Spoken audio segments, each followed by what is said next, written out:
So I just want your boy Baron to tell me that Ibra is world class. So a world class guy has never played a Champions League final. I just need explanations. If you can explain how a world class player who has played for Juventus, Inter Milan, AC Milan, PSG, and Barcelona never played a Champions League final, please explain that to me. You know, just explain that to me. That's all I say. So let me look. And also, guys, people need to just chill on Emery, man. Just chill on the dude. So let's just get started right now with this. Emery. So, no, what's it? Villa. David Villa. So people will say, how good was he? Was he that good? Was he a guy that people can really say he was one of the best strikers of his generation? And I think with David Villa, it's very tricky trying to sort of rate him. Hence why I want to get what you guys think about him. Because your boy David Villa, I think this guy was a very good striker. And I still do believe that the guy was underappreciated. And I think that when you look at some of the biggest games, toughest games, he always rode. He always rode it in some of the biggest games. And I think, like, if we're rating strikers, because see, when we rate strikers or we rate players, we have to understand what we're rating. Are we rating the ability or are we rating the career? Like, I always say, like, in terms of our ability, Rukam is one of the best midfielders in the world. 100%. In terms of our ability, Marco Verratti is one of the best midfielders in the world. But they don't have the trophies to back it up. Okay, they can't back that ass up with those trophies. But for David Villa, he's got both. Really good striker, as in a damn good striker. Now, is he Alan Shearer? Probably not. Is he a Batistuta? Maybe not. Is he a George Weah? Maybe not. But maybe he's just a level below that. Maybe just a level below that. And I believe that if he had stayed at Barcelona, I think Barcelona would have won more trophies. Maybe another treble. Maybe even much more seals. You know. And you have to look at what he did at the Euros and at the World Cup, but specifically, I told you, like, I'm a moments merchant, I'm a World Cup merchant. What he did in that 2010 World Cup, remember, Spain lost the first game. Spain lost that first game, and people, to Switzerland, people were like, what the hell could they do? So what he was able to do to galvanize that team and to be the lightning rod of that team, because Spain in 2010 weren't amazing. They were functional. They were effective. They weren't amazing. And in a lot of those games, specifically the Portugal game and the Paraguay game, they had to look for an inspirational figure. They had to look for an inspirational figure, and that inspirational figure, that guy to rise, that individual to step up, was your boy David Villa.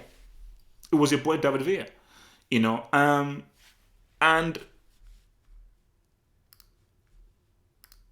that's why, you know, you have to just say to yourself that, you know,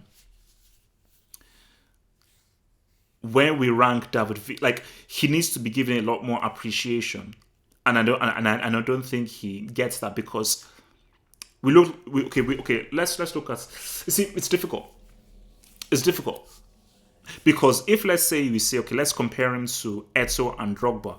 What did Eto'o and Drogba do for the international careers?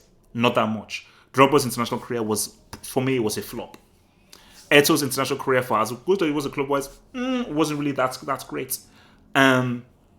Torres really only shone for Spain in the Euros. Because remember, he was because I think when Lam made the mistake, he was one that scored the winning goal in the Euros. So he really shone at the Euros, and then he then became a brick. So we can argue that okay, like Eto'o and Drogba didn't have the kind of quality that David Villa had, but still, David Villa still like when you look at the goals that he scored, a lot of the goals that he scored was based off his individual ability. Because if you remember that goal against Portugal and against Paraguay, he engineered those goals. They weren't put on a plate for him by Iniesta and Xavi. He fully engineered those goals. But I think I saw someone mention it here. I think the thing with Barcelona, and when he was at Barca, he was sort of consumed by Xavi, Iniesta, Messi.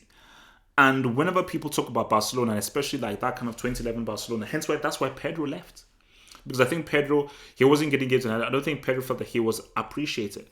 So I think why he left, he was like, you know what, I'm not really getting enough love here. And I think for David Villa, he was sort of the forgotten guy. But I always remember that for a lot of the games, I think if you remember the comeback against AC Milan at the Camp Nou, David Villa was money. So David Villa was really money for both Barcelona and for Spain. So I just think, like, you know, when we really look at his career, like Euro winner, World Cup winner.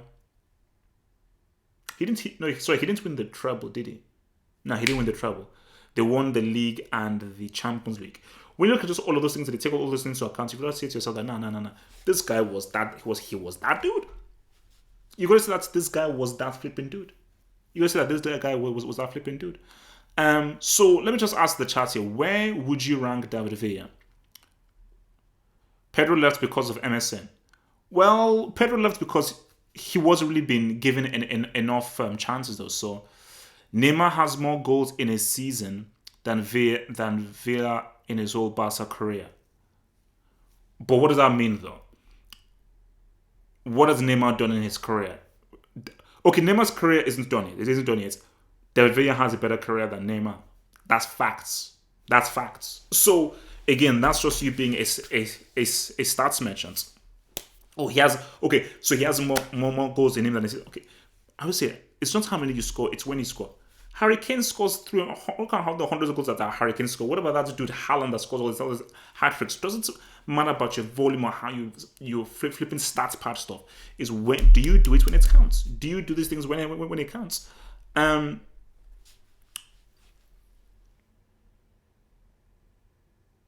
But like, guys, let's not be a slave to the numbers. Let's not be a slave to the numbers here.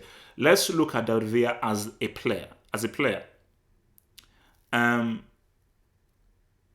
Solid tier 1.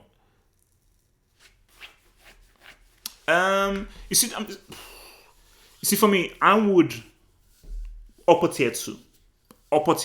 If I was to rank his whole career, I would say his career is an upper tier 2 career. Like, a tier 1 striker's career is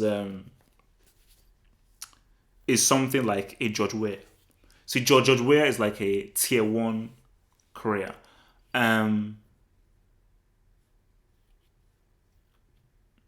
You see, Henry is a tricky one.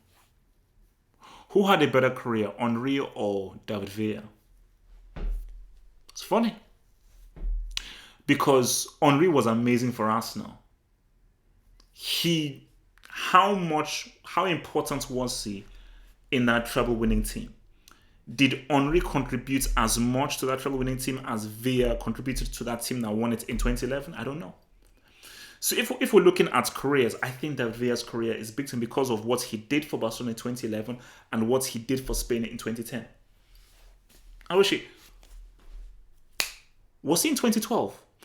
They didn't play with a striker in 2012. Spain didn't play with a striker in 2012, which, you know what, bro? I told you, man. Some people have to take some punishments. You allowed a country to win a European championship without a striker. I told you, no, Europe have to hold that L, man. You've got to hold that L. Because I was thinking, wait a minute. These guys actually had the audacity to play an entire tournament without a flipping striker. That Henry is an invincible and World Cup and Champions League winner.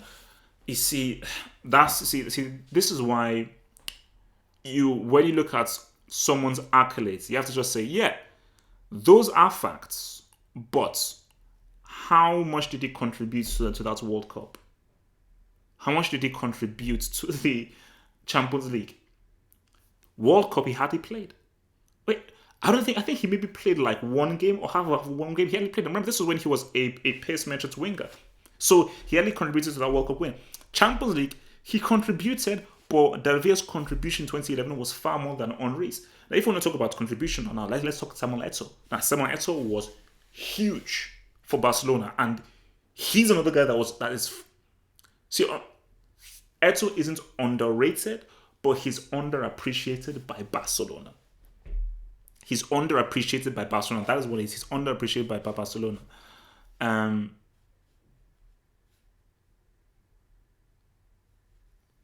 Wait, did he win the league with Atletico? Wait a minute. Wait. David Villa wasn't in the Atletico team in 2014, was he?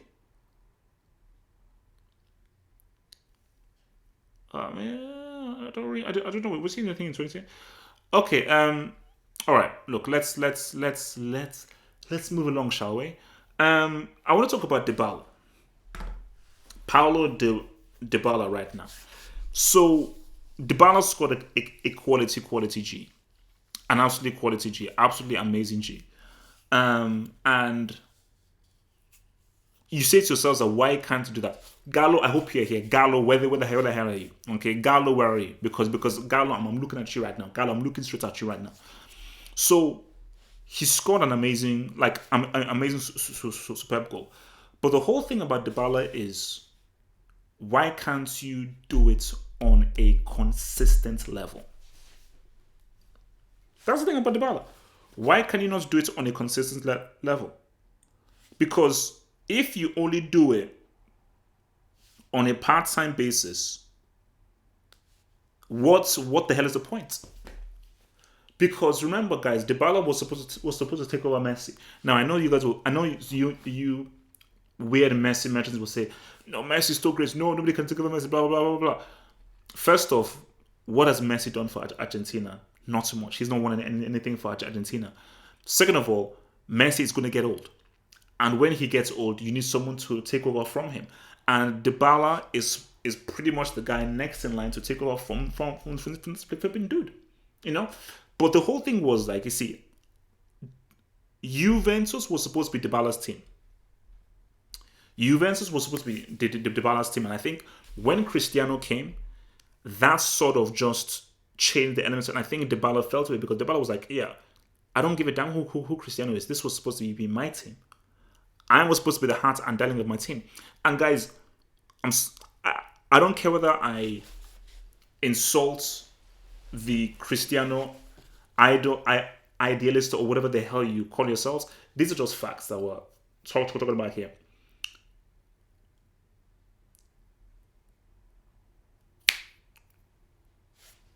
You can't build a team around Cristiano. You can't. Cristiano is a finisher. That's why he's a finisher. You can't build your team around a finisher. The heart and soul of a team cannot be built around a finisher. Dybala is a playmaker. He's a creative player. He's a footballer in the purest sense. And being a footballer in the purest sense, the team has to be built around him. But Dybala has to also be real to himself. Have you been playing at a high level to warrant you being made the main dude? You haven't. You know, you can't just waltz in and out of games. You can't just ghost out of heavy, huge games. You can't do that. So if you're not playing at a very high level, then managers have every excuse and every right to bench you because you're just not being that dude. Simple as that. You're not being that dude. So guys have every right to bench your ass. You know, but I just think so. So when I look at that Dybala goal against AC Milan, which was an amazing goal, can you consistently do that for Juventus? Because if Dybala can, because trust me, Dybala, Douglas Costa, Cristiano is enough to win that Champions League. 100%. If they play at a high level, if Dybala, Cristiano, and Douglas Costa play at a high level, they can win the Champions League 100%. They have the team to do so. Those are the ingredients that I think can beat any team. And those are ingredients that can go to Anfield and say what's up at Anfield. Be difficult? But that's the key thing. If Dybala, Costa, Cristiano are playing at a very high level, that is a very dangerous front three. That we've not even really seen that front three fully flourish. And we now hear about this whole guys. Higan has been doing well this season. He's been doing well this season. But I'm sorry. After those two flops he gave in the Copa America final, I'm done with Higan. I'm done with Higan. So I don't want to hear anything about how Higan is back and everything. You flopped so badly in two successive finals. How do you flop and break up two successive finals? I'm sorry. The only way that I will even begin to respect you is you've got to be top scorer in a Champions League and win a Champions League. I told you that I only speak to CL winners. If you can't give me a CL win, get the bloody hell off my face, man. Get the bloody hell out of my face. Guys, I want to talk about Irishman. My review is actually up on my other channel. Because Irishman is I. Let me hit the super chat here from Martin Rosario. Martin Rosario, thank you for your 199 super chat. Who says Barca don't wrongfully win treble in 09 without Eto. So are you trying to say that Barcelona wrongfully won the treble in 09? Look, everybody knows what happened in 2009. Like, that is why that referee retired. Because, again, I told you guys, I'm not a Pep hater. I don't hate Pep. But let's just look at we just have to just deal with the facts. I remember that 2009 semi-final. I remember that 2011 semi-final. There was some iffy refereeing in both those semi-finals. You see, Bayern Munich under Heinkes, that was a clean win. They beat everyone's ass. The most one-sided Champions League run of all time was that 2015 Barcelona run. There has not been a more one-sided run than that in the history of the Champions League. That Barca team, they got that ass. They literally got that flipping ass. You know? So, no, I'm not counting football when Messi retires because there's a dude called Mbappe and the Us and Leroy Sané. You can cancel for football. You can stop watching football when Messi retires. I'm going to continue watching because I believe there are still World Cup winners that exist after Messi retires. So, yeah, that's on you, bro. Man, guys are weird, man. So let's talk about this Premier League title race, man. Let's talk about this Premier League title race. Let me pull up a little something, man. Is it wrong for me to say that Chelsea in the title race? Even more so, why can't Chelsea be in this title race? That's what I want to know. And guys, I'm not trying to be cool. I'm not trying to be like this kind of dude. I'm not trying to be tricky. I'm just asking a very simple question here. Why is it that Chelsea cannot be talked of being in the title race? That's all I want to know. So, okay. Oh, what the hell happened here?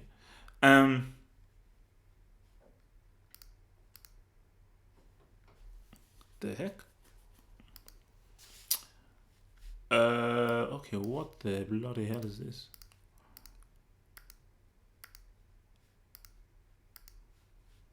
So basically, if we look at this title race right now,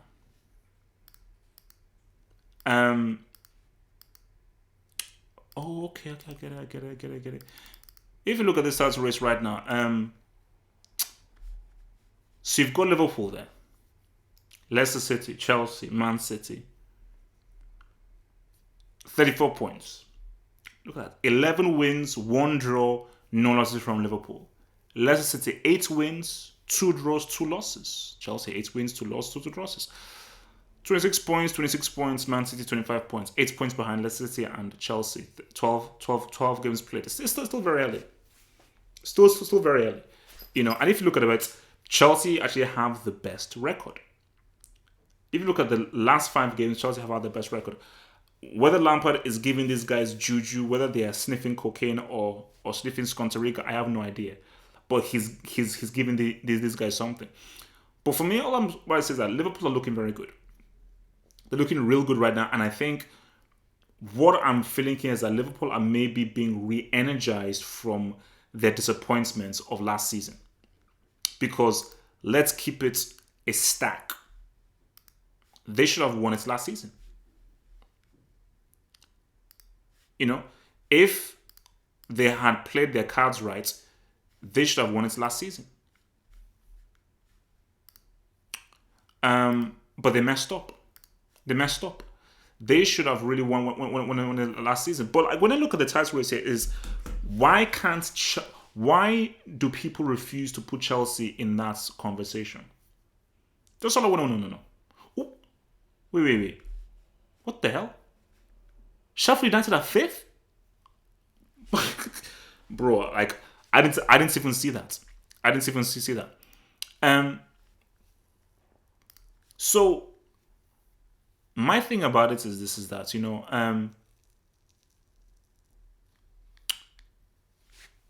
it's still a very long way to go. And Liverpool fans, you have to be very wary. Because Liverpool fans were celebrating when City lost to Newcastle. They were celebrating. And there was always an assumption that no, Liverpool had done it. But I always thought, you know what, guys, chill. Chill. Because the real is this. Leicester City are not sniffing a Premier League title. That's not happening. Chelsea, I don't think they can last this long. Because Lampard has over-exceeded expectations. And I cannot make a strong enough realistic argument for Chelsea to win it. But he's surprised me this far. Based on Nozad, transfer ban, you're a flipping rookie, texting babies part of your main team. I was like, okay, well, this guy's going to be struggling for top 4. Now, I did not take into account how trash United would be. I did not take into account how trash Arsenal would be. Or taking into account how trash Tottenham would be. So, but even if they've been trash, Lampard's team have still been winning. So they could have been trash, but you're still winning. And how they're just getting these wins by playing great football, I just think it's a blessing. But you know what I always say? Is, of course, you give Lampard credit. Timing. It's timing. You were able to get these talented young boys at the right time when they can come up and say, what's up? And the question is, what can this very young team do this season? What is their limits? How far can they go?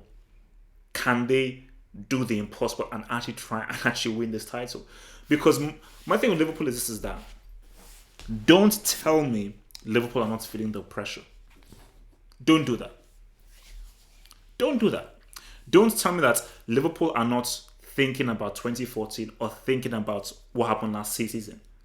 And that's not creepy to the minds of like, oh my gosh, we are now in the lead again. What if we now let's go off of this lead?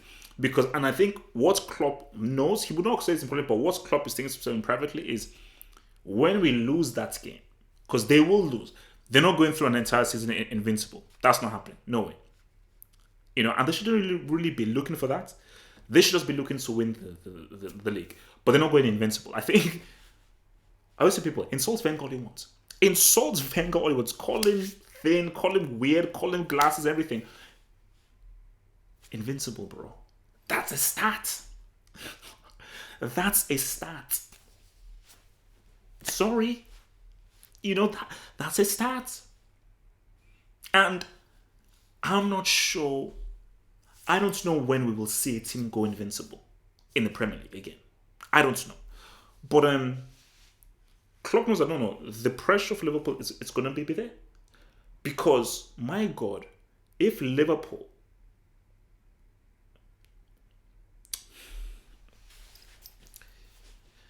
if you had a 9 points gap in February or March, you should close the deal. A 9 points gap or 8 points, 9 points, okay, a 9 points gap, I still say, okay, 9 point gap because it's City. A 9 points gap in November, not even mid-November. A 9 points gap in November ain't that big. It ain't. A 9 points cup in November ain't that big. So it's like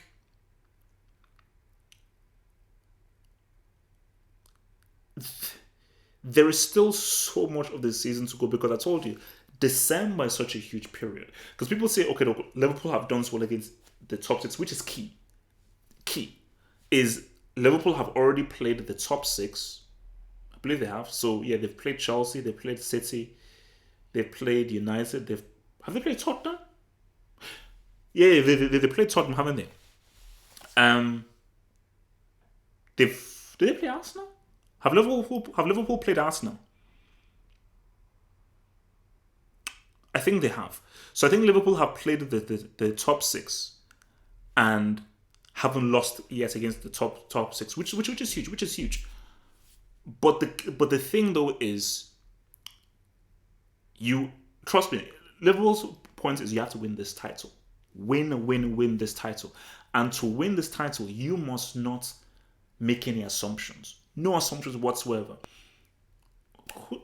What's it called? Next game is getting Crystal Palace. Crystal Palace away. Who's to say that Liverpool can't once lose to Crystal Palace? You know, it's the knife in the back that gets you, not the knife in your front. You can see the knife that's coming at you in the front. It's the knife in your back that you never see, and that's the one that gets you. You know, so December is always that very key period. How do you do with all those flurry of games coming at you at quick succession? That's the thing. But you see, I still believe that City are going to win because I never changed my pick. And the situation that Pep Guardiola finds himself in is much more difficult than last season. Because you would say, okay, why is that? Because and last season they were in a much more difficult hole because it already gone halfway through the season. But the reason is the injury to Laporte is huge. I think it's the fact of how Liverpool look a lot more focused. And I think their winning mentality has been even greater. And I think that Champions League win has helped infuse the winning mentality and the confidence of Liverpool. And I just think for Pep Guardiola, I think with the L's that they've already taken already to Wolves and to Norwich, there's already massive pressure on them now. Like going into that Chelsea game is huge. It's huge now because of the loss, because they're 9 points behind, especially. So imagine the pressure City and Pep will have if Liverpool beats Crystal Palace at 3 p.m. and they're going into that evening game 12 points behind. And obviously, a huge booster is if Liverpool drop points or they lose that. Like, oh my gosh, man, we can make it bigger 6. But if Liverpool beats Crystal Palace, psychologically for Man City, they'll be like, damn, we're 12 points behind. If we win, we go back to 9, but damn it. So, but something just because you have to believe me on this. You have to believe me on this. I've seen too much football to know that you would be foolish to assume it's all over. Foolish. You'd be foolish to assume it's all over. Let's see what you guys say, man. The gap could potentially hit 13 to 15 points in the next few games as Chelsea, City, and Leicester play big games. True. I mean, because again, it's listen, that Chelsea City game is going to be very exciting because Chelsea can beat Man City. The way that City are defending, City could definitely beat them, but let's see, the way that Lampard plays with Chelsea and how direct they are, they're going to cause City a lot of problems. And I believe that's at the Etihad. So even if it's at the Etihad, I just think Chelsea will cause City a lot. So that is a very interesting game. I think City have the edge, but that's an interesting game. Oh yeah, Shaqiri. Where the hell has Shaqiri been? Apparently, Salah is injured, man. So yeah, shout out to my mod Sergio Contra, man. Thank you to our mod Sergio Contra. Doing the mods work. Hey, doing the mods work. Get it? Says 9 points equals 3 games. Anything can happen in 3 games. Plus Liverpool still got to play Man City again. Yeah, no, Sergio. Look, that's what I'm trying to say to people is 9 points isn't that big a gap. Especially in November, it's not that big a gap. It's a psychological boost for Liverpool. It's a massive, huge boost that they already have this gap to work with. But if by January, City are like 2 points behind or City are like level on points to Liverpool, it wouldn't be that surprising. And you shouldn't say Liverpool bottled the lead if City catch up in January, because 9 points in November ain't that big a gap. But I think if you're Liverpool, you're like, my gosh, man, we have this gap now. Let's stretch it. Let's extend it. And if you're Klopp and you're Liverpool, you're like, we have to keep on winning. We just have to keep on winning. Somehow, someway, just win. And I think that's the key thing. We don't have to play well. We don't need to play well. Now, it would be good if we play well as we played against City. That would help things and help boost us. But it's not about playing well and winning the trophy. It's about just winning the flipping trophy. Whatever it takes. And I think LD or has them in something like whatever it takes to win that flipping trophy. But all I'm saying is this, guys. What I'm saying is this. I'm not trying to tempt fate. I'm trying to be rude. But what if Chelsea are the title challengers? What if? Let me hit the super chat, bro. Super chat here from Beata Klumps, who says, how good was 2015 and 2017 Chelsea compared to now?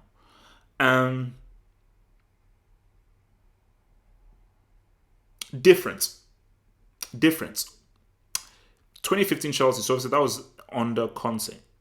2017 Chelsea, so that's obviously the Sarri one. You must be saying, no. That's Conte because Sarri was 18 to 19. So those Chelsea teams, obviously, like,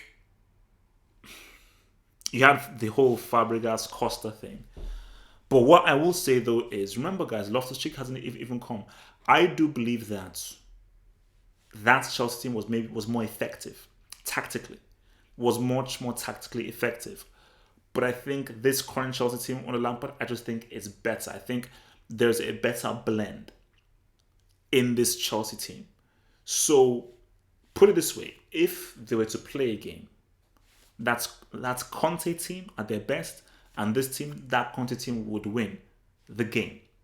This team would look better, would play better football, and probably create much more chances. But that Conte team would win because they were just much more tactically effective, So, but this Chelsea team, look, bro, these guys are really good. These guys are really good, and look what the hell Tammy Abraham is flipping doing. This is his first full season in the Premier League, and look at how this guy is riding. So shout out to that flipping dude, man. And more, guys. Last 20 minutes, questions, man. Send in your questions and I shall answer. Send your questions and I shall answer. And as you send your questions in, guys, remember. Link is below. Think about becoming a Patreon, man. Think about becoming a Patreon and support your boy HH. Wait, what the heck is going on? Think about a Patreon and support your boy HH, man. You can get links to extra videos, extra content, all this stuff, and this is how you can support me by pledging an amount each month and support the daily content. Your hard-earned cash and everything goes towards me getting equipment, me finding the time, me eating food, getting heating, shaving my hair, shaving my whatever. All that stuff helps your boy to survive and keeps the football hot going. So remember, the link is in below. Become a patronage and help to support the footballing hot, man. Your patronage is always very, very healthily good. I think we've got 17 patrons now. So shout out to the 17 patrons. I'm going to be releasing a video thanking all 17 of those patrons who are current patrons on the Patreon. But man, shout out to you guys, man. Remember, I'm always putting in that extra content. But thankful to all those guys who can, of course, be a patron. $5, $10, and the Horseman $20 here, where you can actually request a video that goes onto YouTube. I'll tell you more about that in future vids, man. So yeah, send me those cues, man. Send me those cues, man. Your opinion on Coutinho. Coutinho is talented. He's not as good as people make him out to be. He's a limited player. and he has a very, very strict pattern of play, which isn't a bad thing because Robin had a very strict pattern of play. But the difference between Robin and Coutinho is Coutinho's pattern of play just is not as effective as Robin's. You know what Coutinho is going to do, and it's quite easy to defend against it. You know what Robin is going to do. It's very hard and impossible for you to defend against it. So I think Coutinho is useful if you know how to use him within a team.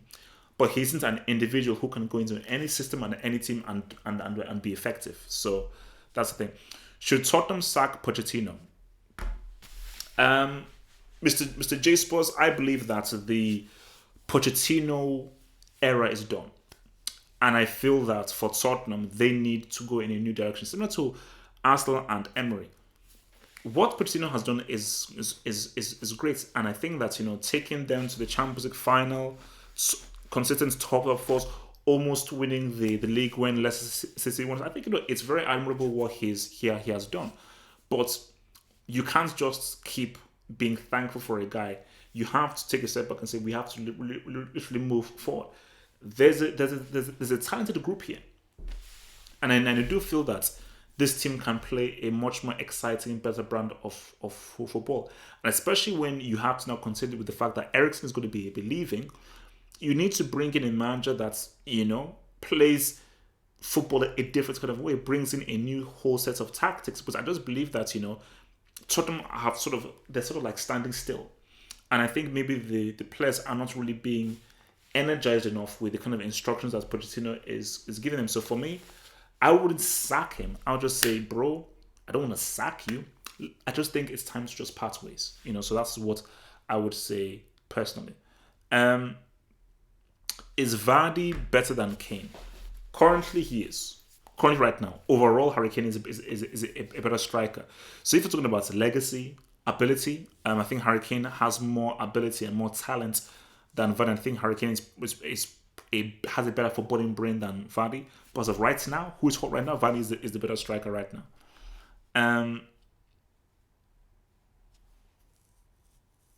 Let's see what else is there.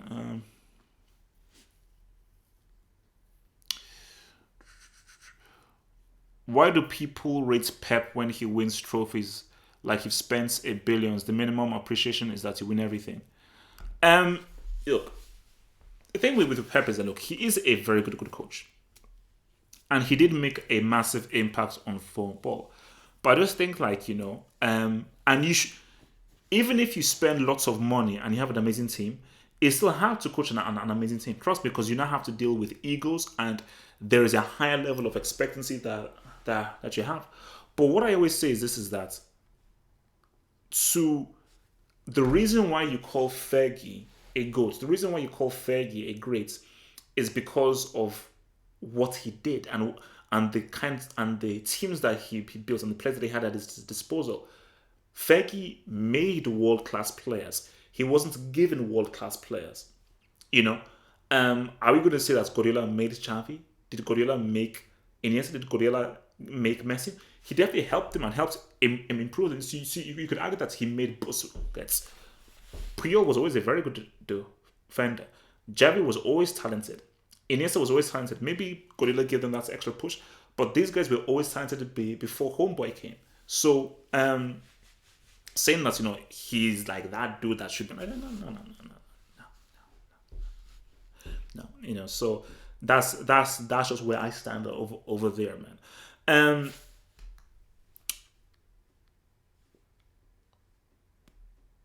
At this moment in time, do you think Lampard will become an elite manager? Joe, that's very hard to answer. That's very hard to answer, Joey. Joey B, my English brother. I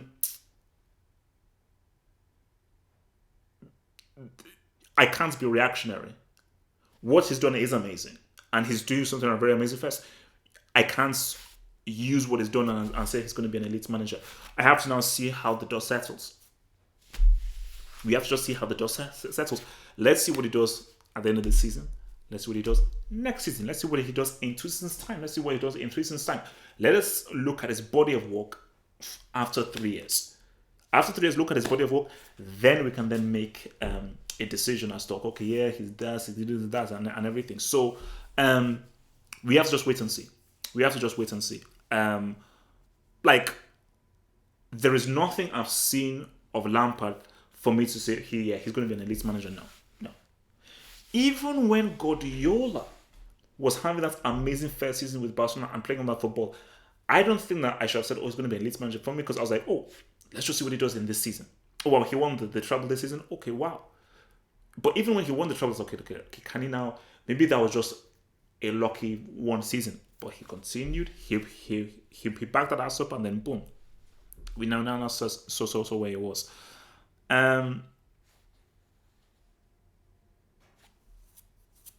HH, what do you make of Chris Smalling at Roma so far? Look, he's been looking pretty good.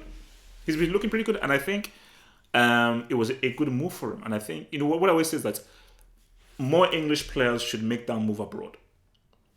They should. More English players should make that move abroad, because it's like, don't just stay in your cocoon, and just don't stay in your protective shell. Go out to another country, another place, and really test yourself. Like what McManaman did, what Beckham did, what Owen did, what Sancho has now done. I think more English players should really be doing that. Okay, what else? So it's basically, look, I've put my review up on the half up shot there. It's like, so basically, look, man, bro. What was I gonna say? Irishman. Film's alright.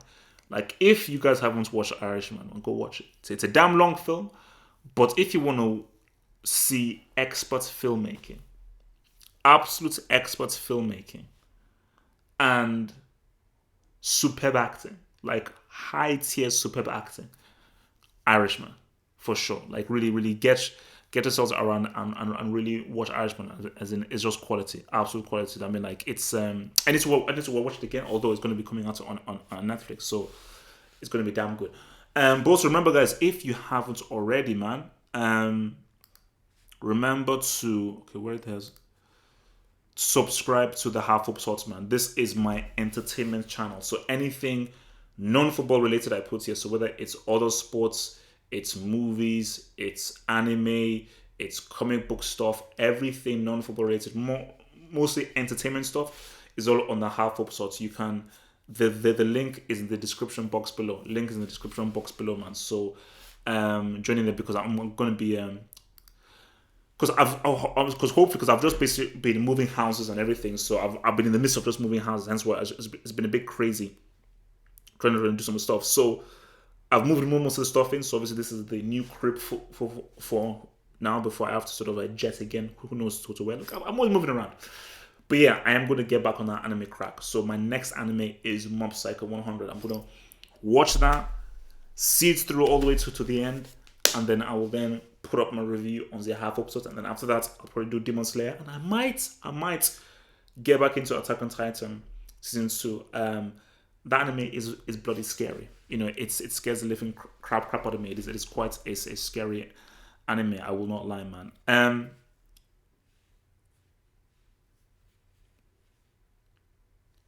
Yeah, I mean, basically, look, yeah, I mean, I try and live stream. I mean, I'm still working on understanding when to live stream on my thing, because I mean, me and Red are supposed to do it before, but let me just try and just figure myself out, and then I will be doing more consistent live streams on the movie thing, where we just talk movies, entertainment, and everything. And also, I also want to do some reviews of like classic films. I want to do some classic film reviews as well. I will not be watching the new Star Wars film. No, I will not, because Ray's garbage, political crap, political agenda crap. I don't watch politically charged agenda movies. No way. So no, screw that.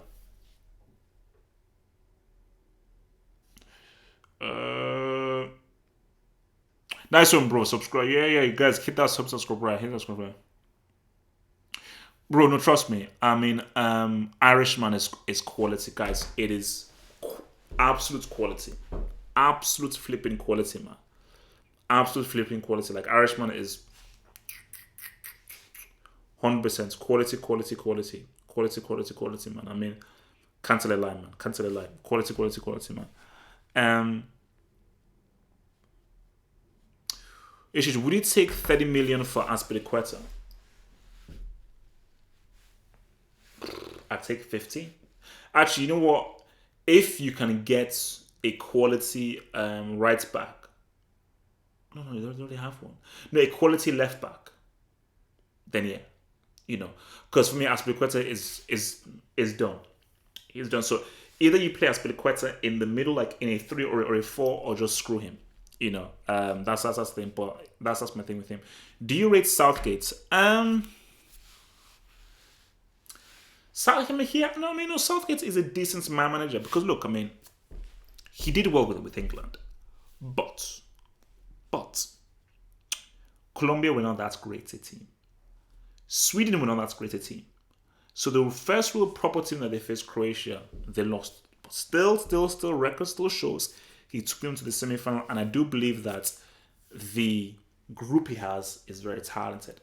And my whole thing is, will he know how to use this group of Sancho, Sterling, Maddison, Loftus-Cheek, Tammy Abraham, Rashford? Because England have some really good attacking players coming through. And so this could be England's true golden age. Like that whole thing of Lampard, Gerrard, and everything. No. I think this could really be their true golden age, man. Actually, what's it called? On the way here, like because I got the Uber here with my stuff, and the Uber guy was listening to some Mobb Deep, man. Bro, man. Mobb Deep, man. Those guys were good, man. Those guys were good. And Havoc is a damn good producer. Guy was flipping damn good, man. Star Wars is trash, bro. Star Wars is trash. I don't understand anybody who will actually pay money to go and watch the Rise of Brick Walker. Why are you going to watch the rise of Brick Walker? Like, Ray is trash. And I've heard some very scary... I've heard some frightening things. Not scary. I've heard some frightening things about what's going to happen in that Star Wars movie concerning Darth Sidious, the Emperor. So, see, I'm just curious to see what's going to be in there, and that's it. Speaking of which, guys, why is it that Disney Plus doesn't come out in the UK till March? Like, because for me, because I'm just interested in watching The Mandalorian. Look, trust me, there are ways. But I'll just say, wait, why would you not release the Disney Plus automatically, like worldwide for everyone? Like, that doesn't make sense. Why do you need to wait till March for it to be released in other territories? For me, that makes no sense. That makes no sense whatsoever, man.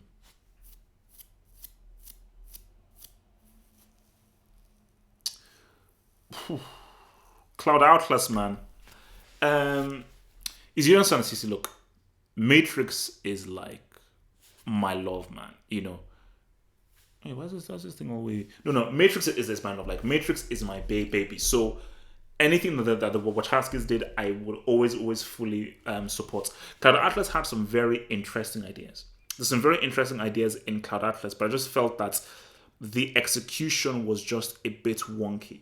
And I just don't think that it held together well. But there were some very interesting scenes, especially with the visuals and everything. There's some very interesting scenes in this, but it just didn't really hold up that well. It just did not hold up that well. Personally for me, it didn't really hold up that well.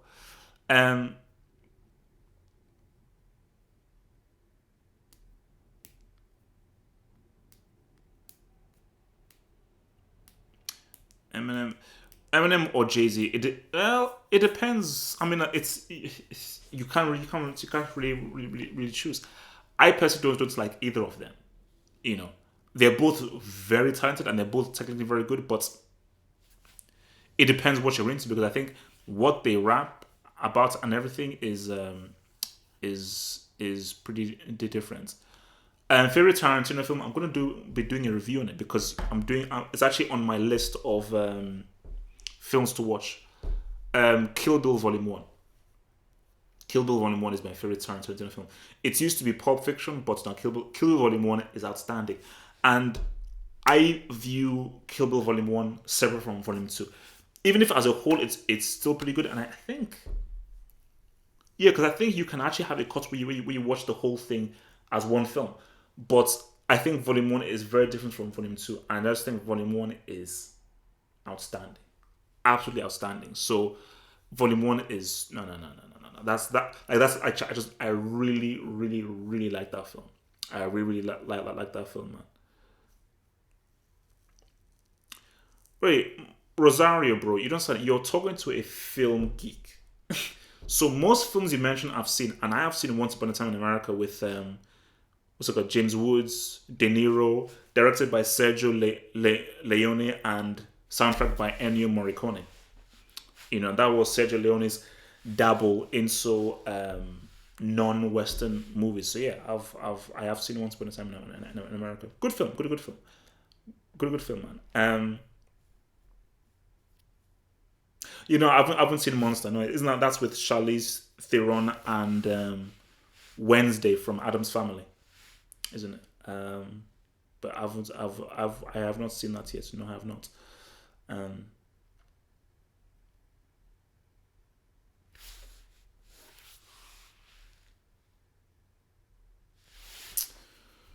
Alrighty, ho, guys, man. Let me just see if there's any interesting things here. Fiction. PSG are not winning the Champions League, bro. So stop it, bro. This is not happening, man. Um,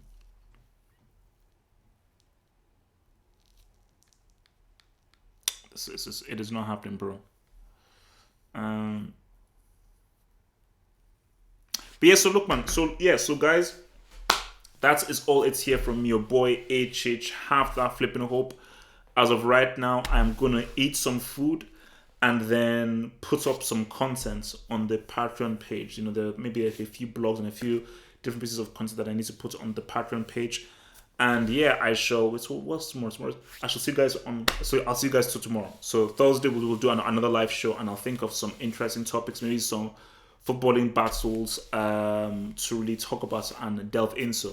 But yeah, but obviously I want to sort of better prepare myself because I was sort of like a bit weary. Because I literally was just moving stuff into here. That's why I was not doing anything. But hopefully, most of the stuff will be moved in. I'll be setting up the studio in the other place, so everything should be well and goody two shoes. So that's all from me. Stay good, stay hood, stay black, stay peaced out. Peace out. And I'm out. Peace.